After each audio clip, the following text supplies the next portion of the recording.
Well, there is less than an hour now for Athens to make a €1.6 billion payment to the International Monetary Fund and avoid default. Our Europe correspondent Peter Oliver joins us now. You can see him there. Pete, good to see you. So the clock is ticking then. What's the very latest?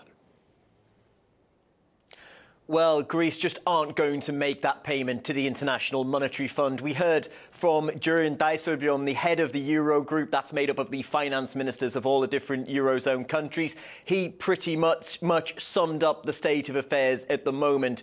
Things will most likely get worse before they get any better. Greece has put forward a proposal for a third bailout of around 30 billion euros to be paid to them over the next 2 years. That would allow them to be able to deal with the current debts that they have. It doesn't say anything about any further debts that they may rack up along that time. To add a little insult to injury, in the last 10 minutes or so, the ratings agency Fitch has downgraded Greece's credit from an already pretty poor CCC to the even worse CC rating. It says that it looks incredibly likely for a full-on default, and also that it may find it very difficult to pay back some of its creditors. Notably, though, the creditors, it says it won't be. It doesn't think it will have more trouble to pay back. Will be the likes of will be non-private creditors like the IMF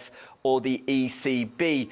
Well, in terms of the state of play with the IMF, it doesn't look like Greece are going to be able to pay that back. We did hear from the Deputy Greek Prime Minister, who said that he was hoping to be able to delay that payment. We've heard no more on that, and we are now running really out of time by the minute. However, what has come out, though, is that even if Greece had adhered to and had taken on board the plans that were put to them a few days ago, that put to them last week, that led to them calling a referendum on those plans, that yes or no referendum will take place at the weekend.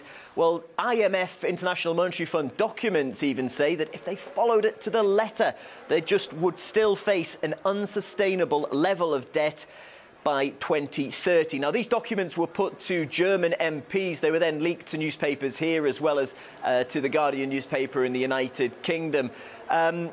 That was in case the German Parliament was asked to vote on whether an extension of the bailout could happen. That was quashed very quickly by Angela Merkel. She said no vote from the German side anyway on a bailout, on a third bailout or an extension, until that referendum had taken place. We're waiting to see what will come out from the IMF. We're expecting to hear from them very shortly, but it looks unlikely that they're going to pay it back. If they don't, it really puts them into uncharted waters and puts Greece into an unenviable group of 3 countries that have previously gone into arrears with the IMF. But right now, really, we are seeing the ruling government in Greece taking flak from all sides. Speaking on the Syntagma Square in the Greek capital, the mayor of Athens was addressing a crowd of people that want to say yes to the new bailout plans. Yes to the bailout plans put forward, I beg your pardon, by the creditors. He left the stage, went straight to the press and said Alexis Tsipras must step down. And, well, we're also hearing from the likes of Durin Dijsselbloem, also the IMF's own document, saying that things don't look good.